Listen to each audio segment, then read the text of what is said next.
The wind tasted like dust and memory as Colt McGraw rode into Dead Horse Hollow for the first time in 10 years. His coat was sun-bleached and stiff with trail grime, his hat dipped low over eyes that had seen too much. Every hoofbeat of his black gelding sounded like the ticking of a clock winding back to the day he left, without goodbye, without a word, without her. The town hadn't changed much. Same creaky boardwalks, same lopsided church steeple rising like a tired prayer. But Colt had changed. He carried the silence of prison in his bones and the shame of a man who'd once had everything but walked away. He didn't plan to stop, just ride through, see the grave, and keep on fading. But fate had other plans. A high-pitched scream broke the morning air, sharp, childlike. Colt yanked the reins, the horse skidding on loose gravel as he turned down Main Street. A little girl had darted into the dusty road chasing a blue ribbon that danced on the breeze like a runaway spirit. A freight wagon barreled toward her, its driver yanking the reins too late. Colt kicked his heels. The gelding surged forward. He reached her just in time, scooping the child into his arms as the wagon thundered past, missing them by inches. The horse reared, and Colt held tight to both the reins and the girl, his jaw clenched. She was shaking, but unhurt.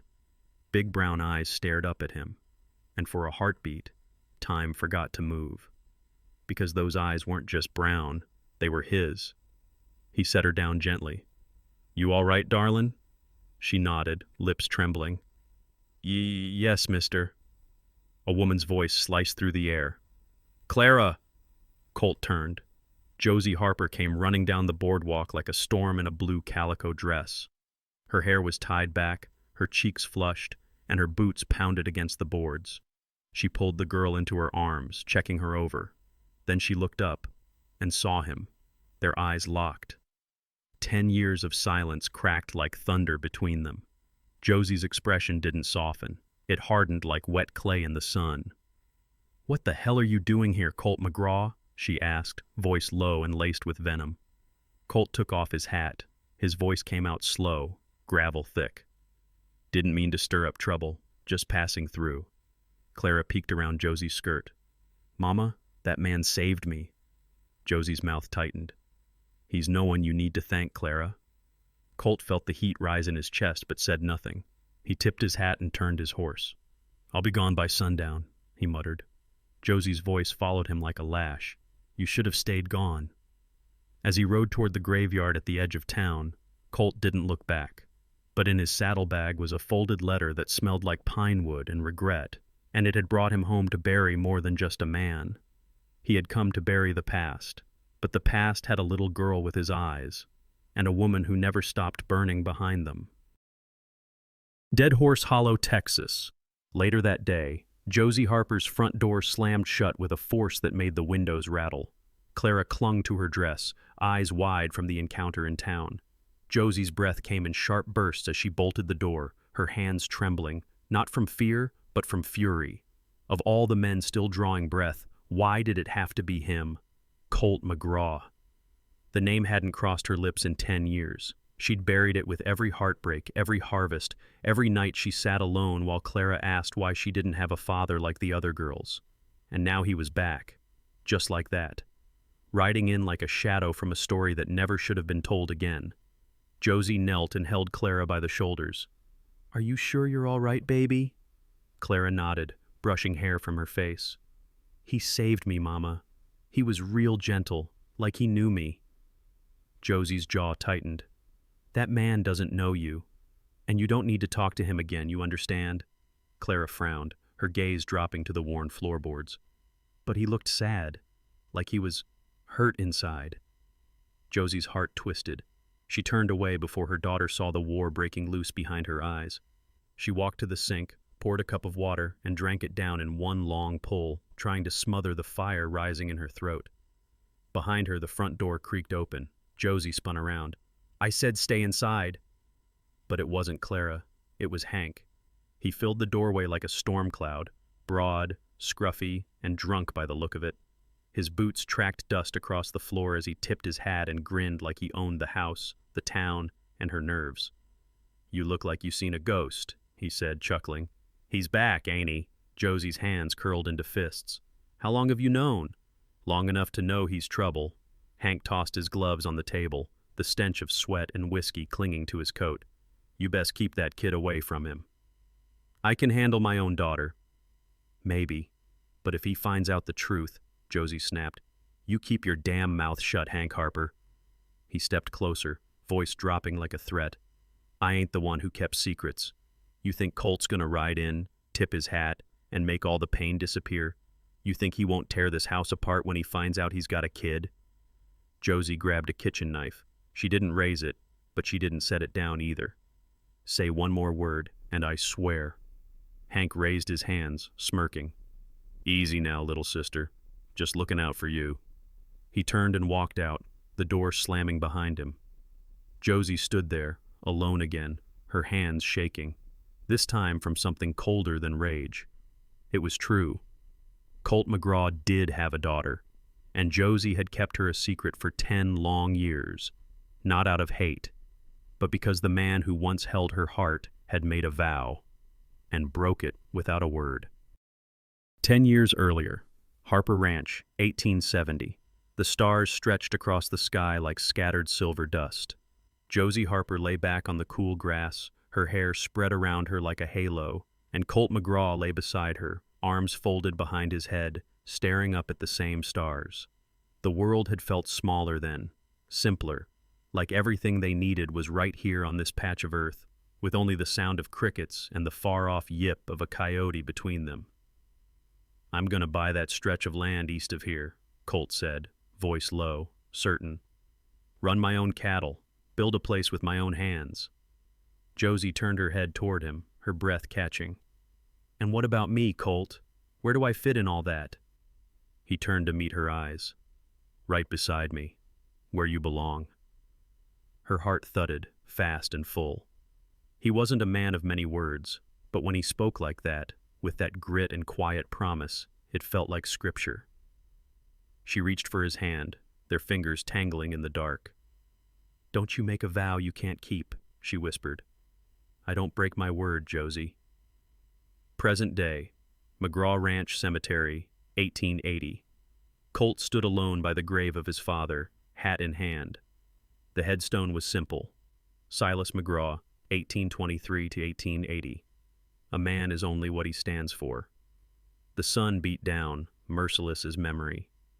Colt had expected to feel anger, maybe regret. Instead, he felt hollow, like whatever part of him had once been a son had died long before the old man did. He knelt down and reached into his saddlebag, pulling out the folded letter he'd received weeks earlier. The paper was yellowed, the handwriting tight and hard-pressed. The kind of letter a man writes when the end is close and he wants to make damn sure the truth is known. If you're reading this, I'm already gone, and that's probably best. You were always too much like your mother, quiet, proud, too stubborn to say what needed saying. I blamed you for leaving, but I knew the real reason. I heard what Hank told you. I knew what he did. But you took the fall anyway, didn't you? Colt clenched his jaw, eyes burning. I never said it then, but I should have. I was proud of you. You were a better man than I ever was. He flipped to the last page, but then paused. His fingers trembled as he struck a match and held it to the paper. The flame caught fast, curling the edge black. He dropped it into the dry grass by the grave, watching the page curl inward, unread. Some things were better left buried. Later that evening, Colt walked the edge of the ranch. The old windmill creaked. The barn leaned tired against the sky, nothing left but ghosts and guilt. He paused at the corner post, where he and Josie used to meet after dark. The same tree still grew there, gnarled and sun-bleached. He reached into the dirt and pulled free a rusted tin box. Inside, a pressed flower, a length of blue ribbon, and a folded piece of paper written in Josie's hand. You promised me forever, Colt. You swore you'd never leave without me. I guess forever meant less to you than it did to me. Colt gripped the box tight, the ache rising like a storm in his chest. He hadn't just broken his vow, he'd buried it.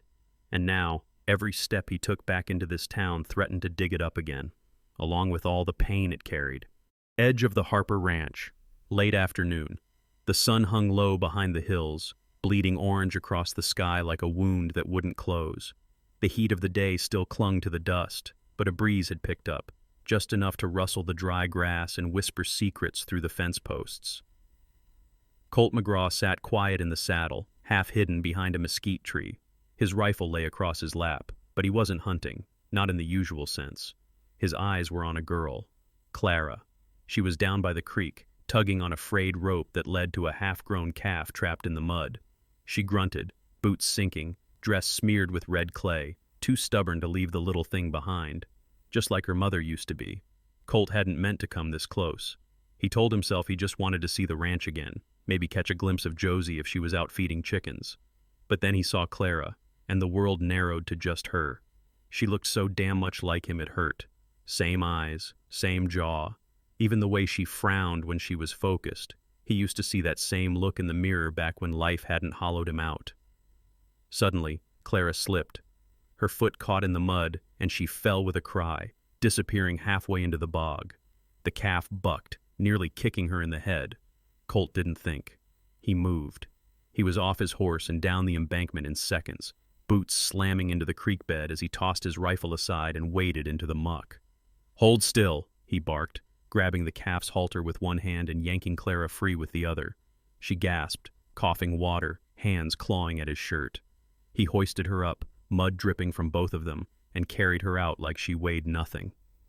When they hit dry ground, she looked up at him, eyes wide, cheeks flushed, mud streaking her face like war paint. "You all right?" he asked, voice lower now, gentler. Clara nodded, still catching her breath. I think so." Colt set her down carefully.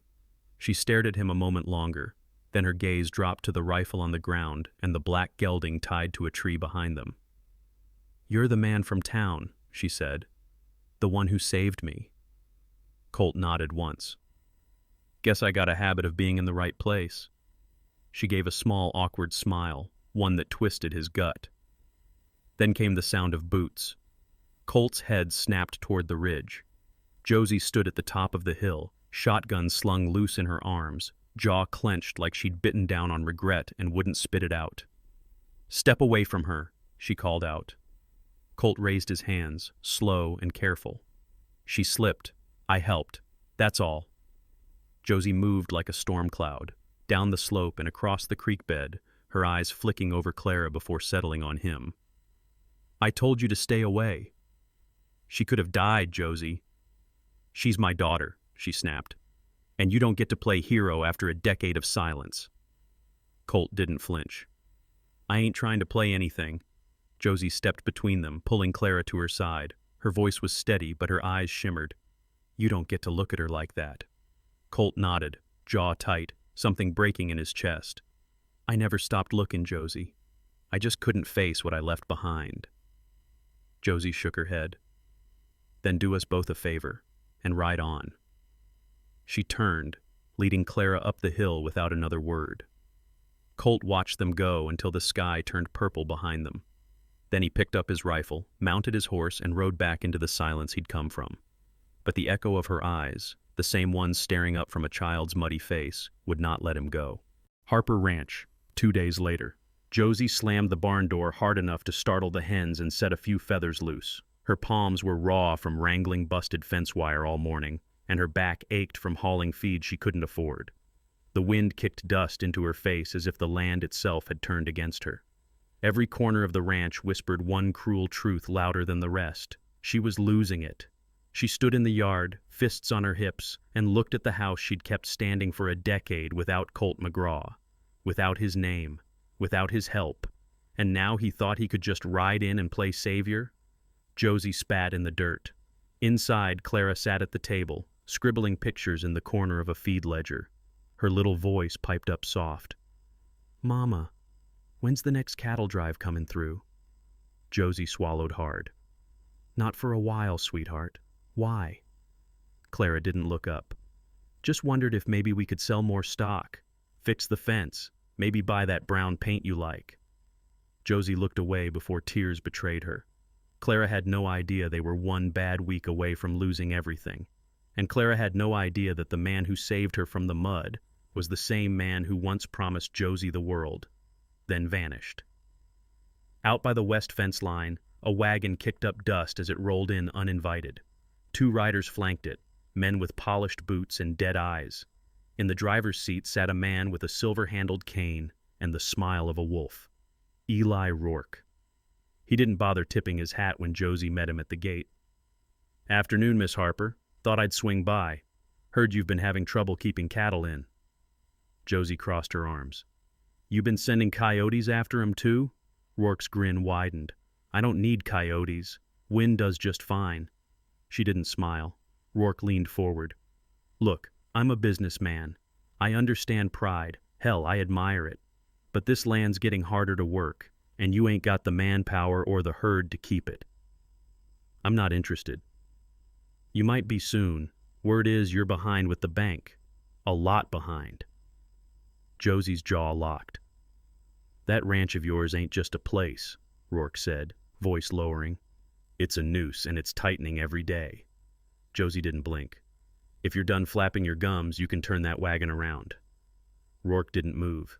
Instead, he nodded toward the barn. "Heard Colt McGraw's back in town. Funny thing, man disappears 10 years, shows up just when you're drowning." Josie stepped closer. "You don't get to say his name." Rourke smiled thin. "Wasn't planning to. Just figured I'd offer you a way out before he makes it worse."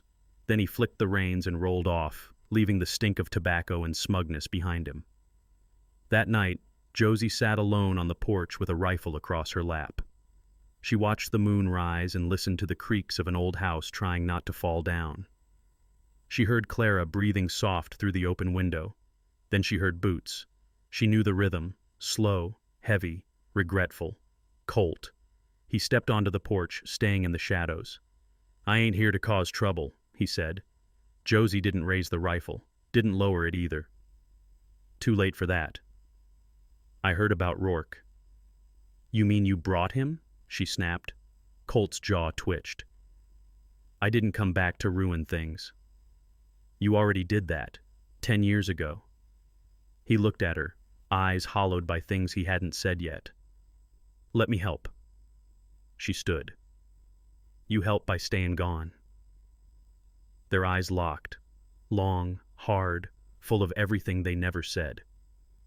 "I don't need you to fix what you broke," she whispered. "I need you to leave before Clara figures out who you really are." Colt nodded once, then turned and walked back into the dark. But Josie didn't lower the rifle for a long, long time, because deep down, part of her wasn't sure if she wanted him gone or wanted him to fight to stay. McGraw Ranch. Near midnight. The night air carried a stillness too heavy to trust. Colt McGraw rode alone beneath a bone-white moon, following the old fence line that once marked the edge of his family's land. The fence was broken now, rotted in places, slumped in others, as if even the wood had lost its will to stand. He dismounted near a gnarled tree that leaned out over a ridge. The roots ran deep here. So did the past. Colt grabbed a shovel from his saddlebag. The earth resisted him like a wounded dog, dry, hard, and full of thorns. Every strike of the blade was a memory clawing its way back up. It took an hour before he hit something solid. He dropped to his knees, brushed away the last layer of dirt, and lifted a battered tin box from its grave. His hands didn't shake. Not yet. He unlatched the lid. Inside, a tarnished deputy's badge, cracked leather gloves stiff with blood, and a sheriff's report folded tight and sealed with wax that had long since gone brittle. Colt stared at it all. 10 years ago, this box had cost him his freedom and his future. Flashback. Summer, 1870. The town was asleep when the gun went off. Colt had been in the barn, brushing down his horse, when Hank stumbled in. His shirt was soaked red, his hands shook like a boy in a storm. "He's dead," Hank rasped. The deputy, "I didn't mean he drew first, I swear it." Colt froze. "Where?" "The saloon alley."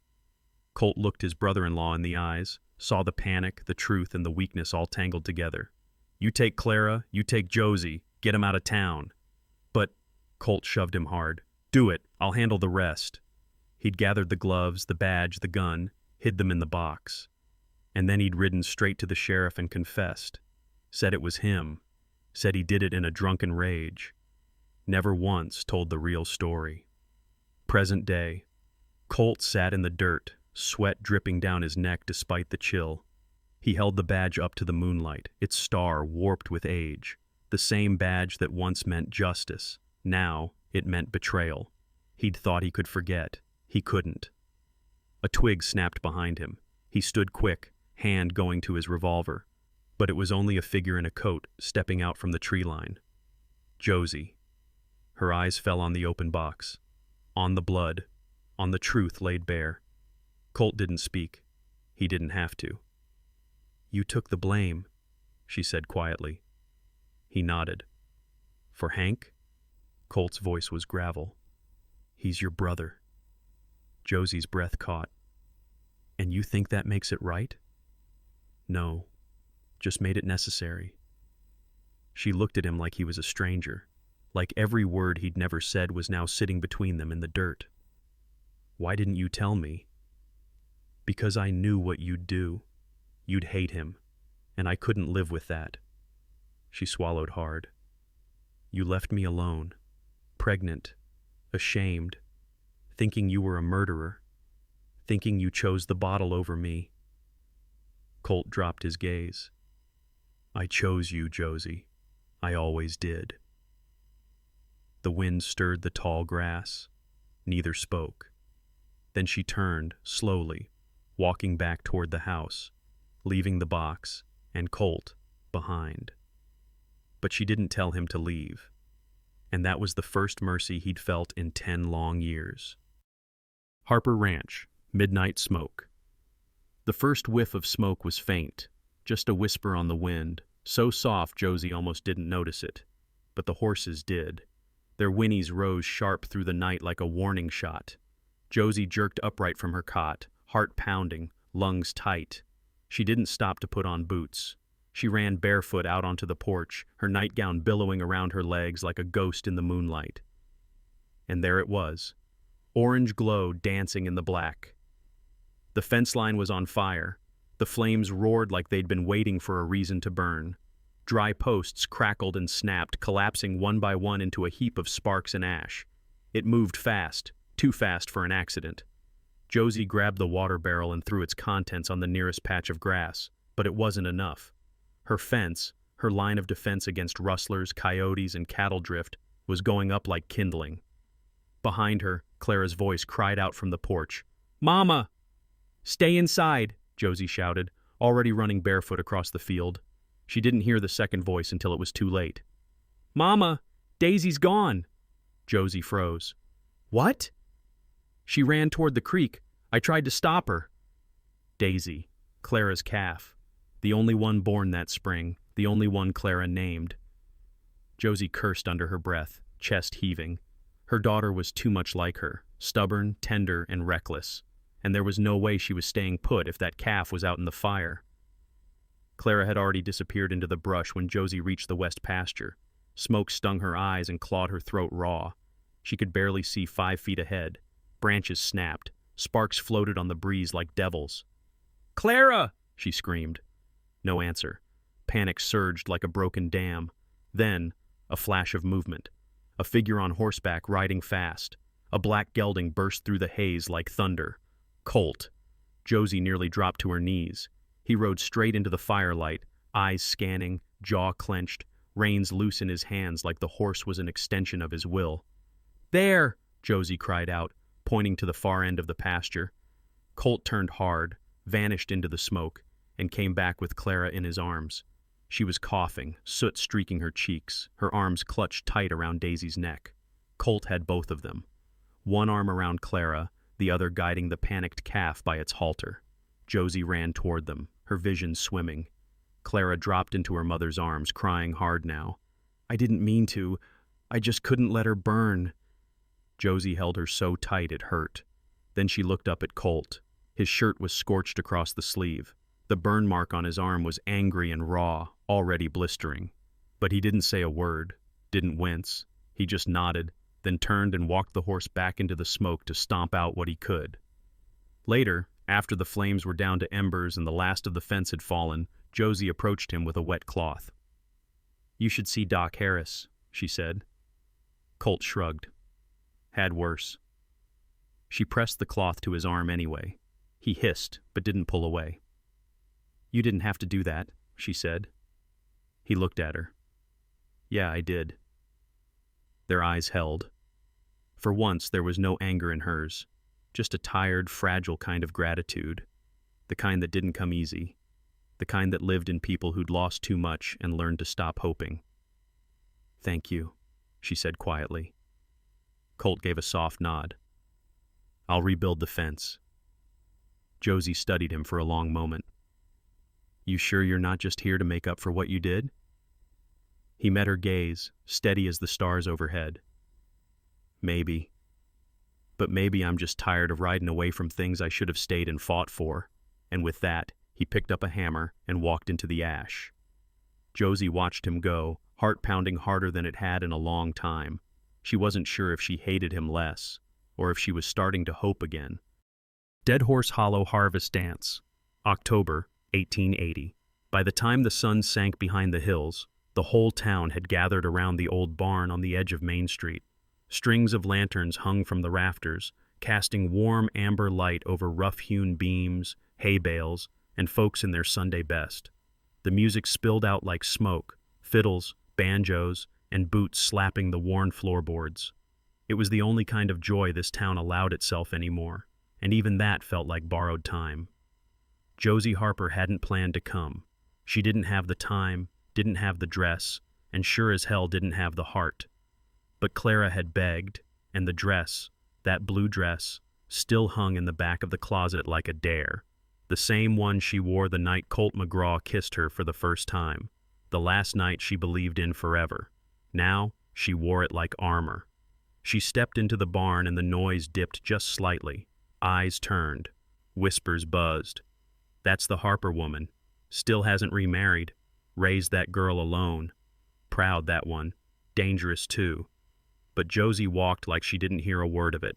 She took Clara's hand and led her toward the cider table, her spine straight and her chin high. Across the room, Colt stood near the shadows, dusty, worn, and still managing to look like sin wrapped in silence. He hadn't shaved, hadn't changed his shirt, but he watched her like a man seeing something he thought he'd never lay eyes on again. And he didn't move, not at first, not until Clara spotted him and gave a little wave. He tipped his hat in return. Josie's hand tensed around her daughter's. Clara whispered, "You should dance, Mama." Josie shot her a look. "With who?" But Clara just grinned. The music shifted. Slower now. Something soft and easy, a melody that made hearts ache without quite knowing why. Colt started toward her. Josie turned her back to him, but not fast enough. "Evening, Josie," came that gravel and honey voice from behind her. She didn't face him. "Thought you weren't welcome at town events." "Didn't come for the cider." "I figured." A beat of silence. "You look like you did the night I left," he said. That made her turn. Her eyes flared, her mouth tight. "Then you remember what a mistake it'd be to touch me." Colt took a breath. "One dance. That's all." Josie looked down, then up into his face, searching. For what, she didn't know. Maybe shame, maybe hope. She didn't find either. She just found him. Without a word, she set her cup aside. He offered his hand. She took it. The two stepped onto the floor as the fiddle cried low and sweet. Around them, the town fell quieter. Some watched with narrowed eyes, some with quiet awe. They moved slow, barely swaying. It wasn't a proper dance. It was something deeper, like memory, like forgiveness without the words. Colt's hand found the small of her back, his touch hesitant, but warm. Josie didn't look up at him for a long time. When she did, it knocked the breath from both of them. "This doesn't fix it," she said. "I know." Her voice cracked. "You left me. I know that too." The music crept toward its final note. They stopped moving. Their faces were close enough to kiss, close enough to break everything all over again. Josie looked at his mouth, then back to his eyes. But she stepped away. Not yet. Not tonight. And Colt let her go, because wanting her wasn't enough. Not after 10 years of silence. She walked away, back to Clara, back to the edge of the room, but she looked back once, and that one look, it was a promise, or a warning. Harper Ranch, early morning shadows. The barn smelled of hay, sweat, and old lies. Colt stood in the stall doorway, arms crossed, watching Hank pitch hay like he wasn't the same man who used to steal from his sister's purse and lie about it with a grin. Morning light cut through the slats in gold beams, dust swirling like ghosts in its path. "You got a minute?" Colt asked, voice calm. Hank didn't look up. "Thought you were busy playing hero again." Colt stepped forward. "We need to talk." Hank slammed the pitchfork into the ground, turned, and wiped sweat from his brow with the back of his hand. "What now? You come to preach? Tell me what a disappointment I turned out to be?" "No," Colt said. "I came to remind you I already took your sins once. Don't think I'll do it again." Hank's face went pale. "You dig it up?" Colt nodded slowly. "Box is open. Josie knows." Hank backed up a step, like the truth itself had teeth. "I didn't ask you to." "No, you just let me," Colt snapped. "You let me ride into town and take the fall for your mess. You let Josie think I was a drunk, a coward. You let her hate me. I had no choice." "You had every choice," Colt growled, stepping closer, his voice low and sharp. "And now she's about to lose the only thing she's got left because of you." Hank's mouth worked, but no words came out. "I know you've been meeting with Rourke," Colt said. "I saw the papers in the tack room. Deed transfers, payoffs. You plan to sell the ranch out from under her." Hank looked down, ashamed. "It was just business.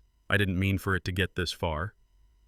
Colt grabbed the front of Hank's shirt and slammed him against the stall door, rattling the boards. "You don't get to talk about meaning, Hank. You lied. You let her drown while you played the victim." "She ain't your wife," Hank snapped, trying to push back. "You left. You gave that up." "I never gave her up," Colt roared. "I gave you a second chance, and you've been throwing it in the dirt ever since." A silence fell over the barn, a deep, dangerous one. Then a voice came from behind them. "You were going to sell the ranch?" Colt turned. Clara stood in the doorway, barefoot, nightdress fluttering in the morning wind, eyes wide with betrayal. Hank froze. "Uncle Hank?" she whispered, voice cracking. He opened his mouth. Nothing came out. She turned and ran. Josie stood by the porch steps, having heard enough. Her face was unreadable as Clara flew into her arms. Colt walked toward them, his breath still shaking from the fire in his blood. Josie looked up at him. Her eyes were glassy, but not with grief, with rage. "He was going to take everything," she said. Colt nodded. "He almost did." She looked back toward the barn, her jaw clenched. "No more secrets." "Agreed." She turned back to him. "I need to know something. Anything." "That night, the deputy, you said he drew first." Colt didn't flinch. "He did." "Would you have shot him anyway?" Colt looked past her toward the horizon. "For you? I would have done worse." Josie stared at him for a long moment, then nodded, not in approval, in understanding, and maybe, just maybe, in forgiveness. Dead Horse Hollow. Midnight behind the saloon. Colt didn't like towns much, never had. They smelled like sweat, piss, and lies. But tonight, he had no choice. He needed supplies, and the general store closed early on account of the dance. So he headed to the back of the saloon, where the owner, old Gus Talley, kept a side entrance for late deliveries and after-hours favors. The alley was narrow, hemmed in by tall brick and broken promises. The moon hung low and sullen, casting long shadows over crates, barrels, and empty whiskey bottles. Colt walked slow, boots scuffing the dirt.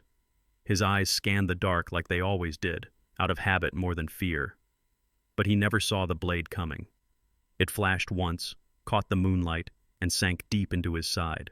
Colt grunted, staggered, and caught the attacker by the wrist just as the knife twisted. A second figure stepped from the shadows, thin, wiry, fast. "Should have stayed gone, McGraw," a voice hissed. Rourke's men. Colt swung wide, dropping one with a punch that cracked jawbone. Blood sprayed. The other tried to run, but Colt tackled him into the wall. The pain flared white-hot in his gut. He was bleeding bad. Couldn't tell how deep, but it burned like hellfire. The second man landed a kick that sent Colt reeling into the crates. They scattered like bones. Colt collapsed behind a barrel, blood dripping from his shirt, vision spinning. Bootsteps ran off into the dark. Cowards. When Josie found him, it was near dawn. She'd been up tending Clara's fever and noticed Colt hadn't come back. Something told her to check the saloon. Something cold and low in her belly. She spotted the blood first, then the trail, then the man himself, slumped against the back wall, pale as the dead, shirt soaked through, breathing shallow and ragged. Oh my God. Colt! She ran to him, dropped to her knees, lifted his head. His eyes fluttered open. You came. Of course I came, you stubborn son of a... Her voice cracked. She pressed her hand to the wound, trying to stop the bleeding. Stay with me, Colt. You don't get to leave again. He chuckled weakly. That mean I'm forgiven? No, that means I'm not burying you. Not yet. Back at the ranch, Josie dragged him inside with Hank's help. They laid him on the kitchen table. Josie boiled water, tore strips from her own petticoat, and stitched him herself, her hands steady even as her heart shook. Through the fever, Colt muttered things he'd never said awake. Always loved you, Josie, even when I hated myself. I dreamed of you every night in that damn cell. I saw Clara, first time I looked in your eyes. Josie sat beside him, tears running silent down her cheeks. She brushed damp hair from his brow and whispered, You idiot. You beautiful, broken idiot. He didn't wake until the next night. Josie was there, chin resting on folded arms, half asleep. His voice came hoarse. You stayed? She looked up, met his gaze. Don't make a habit of it. He smiled, barely. Thought I lost you again. She reached out, took his hand. You did, she said softly. But this time, you crawled back. Outside, the wind howled across the fields, carrying ash and moonlight. Inside, Colt squeezed her fingers, holding on like it was the only thing keeping him tethered to the world. And maybe, just maybe, it was. Harper Ranch. Rain in the rafters. The rain came soft that morning, more a whisper than a storm. The kind that made the roof creak and the world smell like wet earth and old memories. Clara sat on the floor near the hearth, piecing together a wooden puzzle her mama carved years ago. Her hair hung damp over one shoulder, and the shadows under her eyes hadn't faded since Colt got hurt. He was still resting in the back room, still quiet, still pale. And Josie hadn't left his side for more than an hour. Clara bit her lip, her fingers slowing over the puzzle pieces. Her chest felt tight, like a question had been growing inside her too long, roots wrapping around her ribs. She stood and tiptoed down the hall. Josie sat beside Colt's bed, dipping a cloth into cool water, pressing it to his forehead. His color was coming back, little by little. The bruising had settled, the stitches held, but the weight in her chest hadn't lifted. Clara lingered in the doorway. Mama? Josie turned. Hey, sweetheart, you need something? Clara hesitated, hugging herself. Can I ask you something? But you gotta promise not to get mad. Josie's brow furrowed, but she nodded. Course, baby. Come sit. Clara crept over, climbed onto the edge of the bed near her mama. She looked at Colt, at the way Josie looked at him, at the way she hadn't left his side since the stabbing. And then, I found something in the chest, Clara whispered. Josie's stomach dropped. What chest? In the attic. The one with the old dresses. There was a picture in it. You and him. Together. You looked happy. Josie blinked, her throat going dry. And I heard you two talking when he was asleep. You said he saw me in your eyes, and I started thinking, really thinking. She looked up. Mama, is he my father? Josie froze. She opened her mouth, then closed it. There it was, out in the open like a rattler in the grass. Clara's eyes brimmed with something deeper than curiosity. They were pleading, Desperate. Ready. Josie swallowed hard. Yes, she said finally. He is. Clara stared at her. Why didn't you tell me? Because I was trying to protect you. From him? Josie looked at Colt, still unconscious, his face softer than it had been in years. No. From the pain. From the story that came with him. Clara wiped her nose with her sleeve. He saved me, Mama. Twice. You think I don't see how you look at him? Josie's voice broke. It wasn't that simple. Clara reached out, her small hand finding Josie's. I want to know him. Josie nodded, eyes glassy. You will, when he wakes, and when you're ready. They sat there in silence, the rain tapping like an old friend on the windowsill. And then Colt stirred. His voice came slow, cracked, and low. I heard her, he whispered. Josie turned fast. Colt's eyes fluttered open, finding Clara. You're even braver than your mama, he said with a weak smile. Clara stood still as stone, then walked over to him. Hi, she whispered. Colt reached for her hand.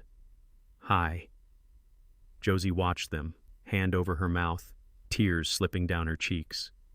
The truth had finally been spoken, and in its place came something else. Not healing, not yet, but maybe the start of it. But maybe... Harper Ranch, 2 days later. The rain had passed, but the clouds still hung low, stubborn and gray, like the sky hadn't quite decided whether to let the sun through or bury the day in gloom. Josie sat on the edge of her bed, her fingers curled tight around a piece of folded paper. The edges were soft with age. The handwriting on the outside, Silas McGraw, still sharp enough to prick her heart. She'd found the letter tucked beneath Colt's saddlebag when she went to clean his gear. She hadn't meant to pry, but something about it, the way it was folded, the way it smelled like pine and smoke and grief, made her hold it like it knew things she didn't. She'd seen him burn the first letter near the grave. But this one he hadn't gotten to. She opened it with slow hands. Josie, if you're reading this, it means my boy finally came home. I don't reckon he came back for me, but I hope to hell he came back for you. I know what he did. I know why he left. I was angry at first, but the truth is, I raised him to take the blame for others. I taught him that blood comes before justice. Maybe I taught him wrong. You deserve the truth. Colt didn't kill that man. Hank did, and my son paid the price for it. He didn't just protect Hank. He protected you, because he knew if you found out what your brother had done, it would break you worse than losing him ever could. Don't hate him for leaving. He left because he loved you, and because I told him to. That's my sin, not his. If he's still breathing, tell him I said I'm proud, and tell him I forgive him for being the better man. Silas McGraw. Josie sat perfectly still, her mouth trembling, her heart cracking open like old wood in the sun. Colt had never told her the truth, not because he was ashamed, but because he loved her enough to let her hate him. She folded the letter slowly, hands shaking, then rose and walked to the front room where Colt sat on the porch. He was recovering, barely. His shirt hung open at the collar, the bandages tight around his ribs. His face looked older than it should, but his eyes still searched the horizon like they were waiting for something he wasn't sure he deserved. Josie stepped out. Colt looked up. You all right? She didn't answer. She handed him the letter. He took it, brows furrowing as he unfolded it. His eyes scanned the words once, then again. By the end, his jaw was set, lips tight, shoulders stiff. Josie crossed her arms, voice low. You were going to let me hate you for the rest of my life, weren't you? Colt stared straight ahead. Better you hate me than hate your brother. But you knew, she whispered. You knew what it would cost. He nodded. I counted the cost the second I saw that badge on the ground. Josie's throat tightened. Why didn't you tell me after all this time? Because I didn't think I deserved to tell you anything. Not after leaving. She sat beside him, silent for a moment. Then she placed her hand over his. You still love me? She asked, not looking at him. He didn't answer right away. When he did, his voice cracked. Always. She looked down, then back out toward the open land. I don't know if I can forgive you. I don't expect you to, but I also don't want to keep wishing you'd never come back. That made him look at her. What do you want, Josie? She held his gaze, voice barely above a whisper. I want a place to start again, not as who we were, but as who we are now. Colt's eyes softened. He turned his hand, curling his fingers around hers. The porch creaked. The wind moved through the tall grass. And for once, they let it be quiet. Because forgiveness didn't always arrive like thunder. Sometimes it crept in like morning light, slow, warm, and just strong enough to make a person believe the dark was finally lifting. Dead Horse Hollow, bank office, late afternoon. The bell over the bank door jingled like it had good news. It didn't. Josie stepped into the cool, musty office, her boots thudding against the hardwood. The place smelled like ink, cigar smoke, and too many promises written in fine print. She wasn't here to negotiate. Behind the counter sat Benjamin Rourke, clean-shaven, polished, and smiling the way snakes do when they know where the nest is. Mrs. Harper, he said, rising from his chair like he was doing her a favor. What a surprise. I hope your daughter's feeling better. Josie didn't flinch. She's fine, no thanks to you. Rourke chuckled and sat back down, folding his hands. Now, let's not let emotion cloud business. Josie stepped closer and pulled a folded piece of paper from her coat. She laid it on his desk. It was the deed transfer Hank had signed behind her back. Rourke's smile faltered. I know what you've been doing, she said, voice like dry lightning. You leaned on my brother, threatened to call in old debts, told him you'd make him disappear just like you did that boy who wouldn't sell you his land over in Dry Creek. Rourke's hands didn't move, but his eyes changed. Cold now, calculating. I offered your brother a way out, he said. He took it. If you have a problem with that, I suggest you take it up with him. I did, Josie said, and now I'm taking it up with you. Rourke leaned back in his chair, lips curling. You think a little country justice is going to scare me? I own this town. Every rancher with a mortgage, every man behind a desk, they answer to me. Josie didn't blink. You're wrong about one thing, she said. Rourke arched an eyebrow. I'm not a rancher behind a desk. I'm a woman who's buried too many good men to let one like you keep breathing easy. She slid the second piece of paper across the desk. A warrant, signed by the circuit judge, with testimony from Hank, and a confession Colt wrote and filed, naming the real killer of Deputy Sims. Josie leaned in, voice low. You're going down, Mr. Rourke, and when you do, I'll be there, watching. Rourke stared at the warrant. His jaw tightened. This isn't over, he muttered. Josie turned to leave, but before she walked out, she said one last thing. Colt remembers everything, including the money you paid to bury the deputy's body and the threats you made to his father. You're not just losing this town. You're losing the story you've been spinning for 10 years. She stepped outside into the fading light. Across the street, Colt waited with Clara in the wagon.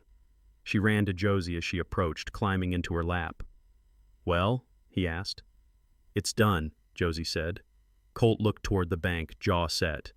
He won't take it lying down, Josie nodded. Then he'll learn what it's like to be stepped on. She looked up at Colt, eyes hard. I'm done playing nice. The wind picked up, blowing dust across the porch railings. The town was watching, from behind curtains, from saloon doors, from the shadows. Josie didn't care. For the first time in a long time, she wasn't hiding. She was riding into the storm, with fire in her chest and justice on her heels. Dead Horse Hollow, just past midnight. The wind shifted that night, not the kind that rustles grass or rattles windows, but the kind that carries warning. A storm wasn't coming. It had arrived. Colt sat on the porch, shotgun across his lap, watching the road with eyes that hadn't blinked in a while.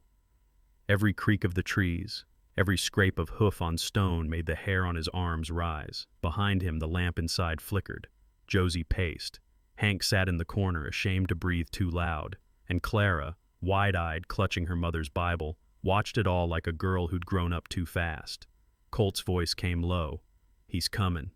Josie stopped. "You sure?" Colt nodded.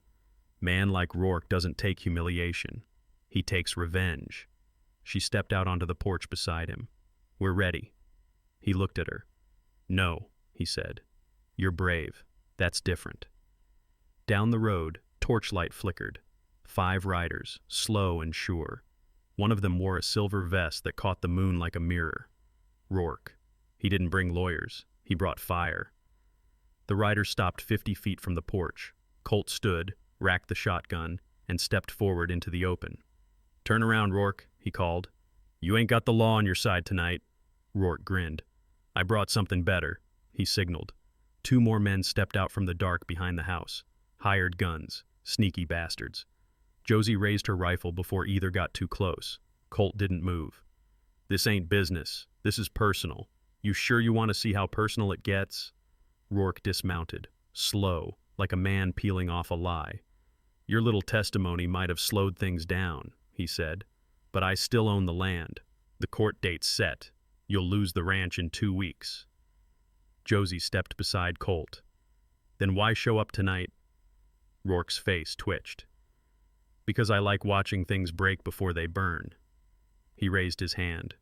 That's when the first shot rang out. The fight was fast, dirty, and close. Colt dropped the first man with a shot to the shoulder, non-lethal but loud enough to shake the rest.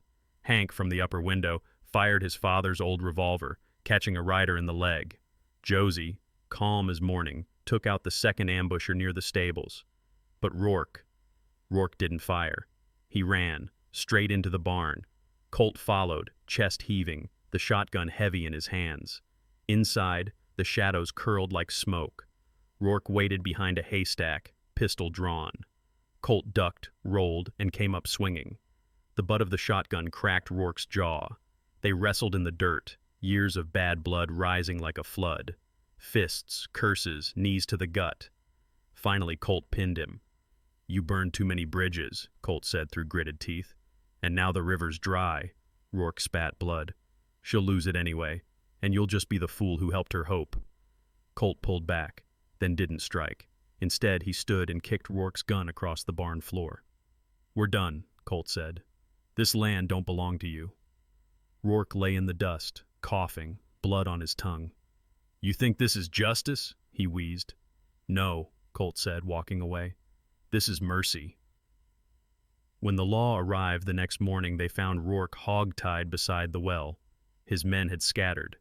His story done. Josie sat on the porch, watching the sunrise. Colt limped up beside her. "You okay?" he asked. She didn't answer right away. Then, "You saved us." Colt shook his head. "No, you stood your ground. I just kept the wolves off." Their hands found each other again, and for the first time in a decade, the hollow felt quiet, not empty, just at peace. But everyone knew peace didn't last long out here, and blood had a way of soaking deeper than rain. Harper Ranch. The day after the fight. The sun rose slow, like it wasn't sure it was welcome. The porch still held the dents of boot scuffs and bullet holes. Blood had dried in the dirt near the well, and one of the chickens pecked at a torn piece of someone's shirt. Inside the house, the air was thick, not with fear anymore, but with something harder to name. After a long silence, Colt stepped into the kitchen where Josie sat at the table with Clara, slicing apples for a pie neither of them seemed interested in eating. Clara was quiet. Her eyes held that new weight, like she'd seen a man die or almost did. And she had. Colt tipped his hat back, throat tight. "I was thinking, maybe it's time I left." Josie didn't look up. "That's so." "Rourke's gone, but the deed transfer's still filed. Might take weeks to unwind it, maybe months." "So you're running again," she said flatly. "No," Colt said. "I just figured I'm more of a storm than a roof, and you've had enough storms." Clara stood. "I'm going outside." Neither adult stopped her. The door creaked behind her like it didn't want to close. Josie finally looked up, eyes hard. "You still don't get it, do you?" Colt braced. "Get what?" "You think you're the problem, Colt, but the problem was never that you left. The problem was you never gave me a say." He stepped forward. "You think I didn't want to?" "No," she said, rising to meet him eye to eye. "I think you were scared that if you did, I'd tell you to stay. And you didn't think you were worth that." The words hit like a backhand. But Colt didn't flinch. Josie's voice dropped. "I loved you before the gallows, before the badge, before the blood. I loved you when you were just a stubborn fool who rode out with my brother and came home with fire in his eyes." He stepped closer. "And I loved you when you were stronger than both of us put together." They stood there in the quiet, nothing between them but 10 years of ache and 1 step of distance. Colt reached into his coat pocket and pulled out a folded piece of leather, small, worn. He opened it. A ring, not polished, not perfect, just a silver band with scratches and truth in every dent. "Your daddy gave me this before I left," he said. "Told me to use it when I figured out what mattered more than pride." Josie's breath caught. "I ain't asking for a fairy tale," Colt said. "But if there's a fight left to win, I want to fight it with you, not ahead of you, not behind. With." Josie stared at the ring, then at him. Tears filled her eyes but didn't fall. She held out her hand, not trembling, not hesitant, steady. He slid the ring on, and she smiled, not big, not soft, but real. Outside, Clara peeked through the window, saw them, smiled too. Maybe it wasn't the kind of vow made in churches or under arches, but in that kitchen, between scars and second chances, something holy passed between them. Not promises, but a choice. To stay, to rebuild, to love, slow, battered, and true. Battered. Harper Ranch. Weeks later. The fields had turned gold. The kind of gold that came not from riches, but from survival, from holding on. Summer had taken root. The grass swayed like it had forgiven the wind, and the cattle, fewer now, moved slower, heavier, but alive. Josie stood on the porch, arms crossed, watching Colt ride the fence line with Clara in the saddle ahead of him. The little girl leaned into his chest, small hands gripping the horn, her laughter rising over the hum of cicadas. She hadn't laughed like that in years. Not since her daddy died. Not since her real father disappeared. But now, she had both. Josie turned and stepped back inside. The ranch house looked the same on the outside, but inside, it had changed. Not just from the bullet holes patched or the new hinges on the doors, but from the quiet. A peace that didn't feel borrowed. A stillness that didn't feel like waiting. On the table lay the final letter from the county clerk. The deed was back in her name. Rourke's influence was gone, the lies buried, the truth unearthed. And with it came something unexpected. Forgiveness.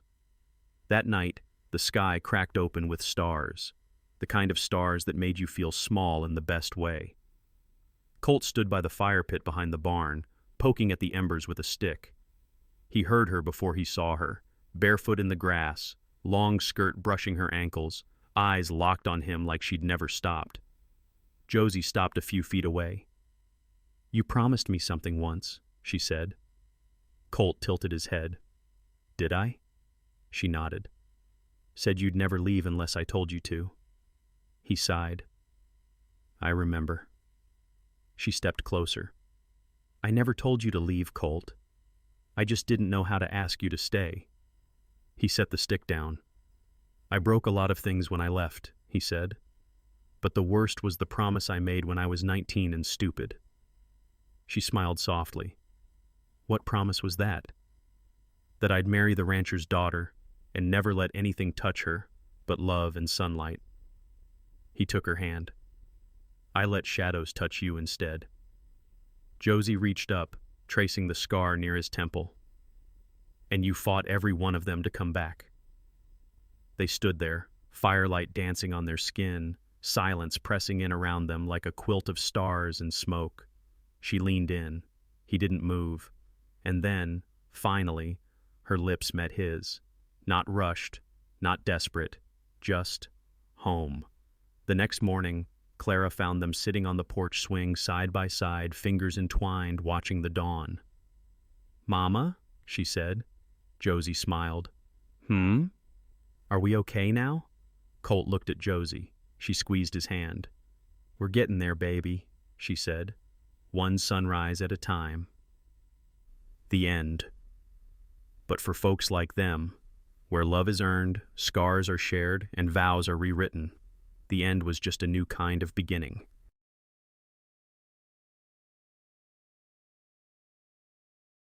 If you enjoyed this story, give it a like, and click on the next tale that's waiting for you.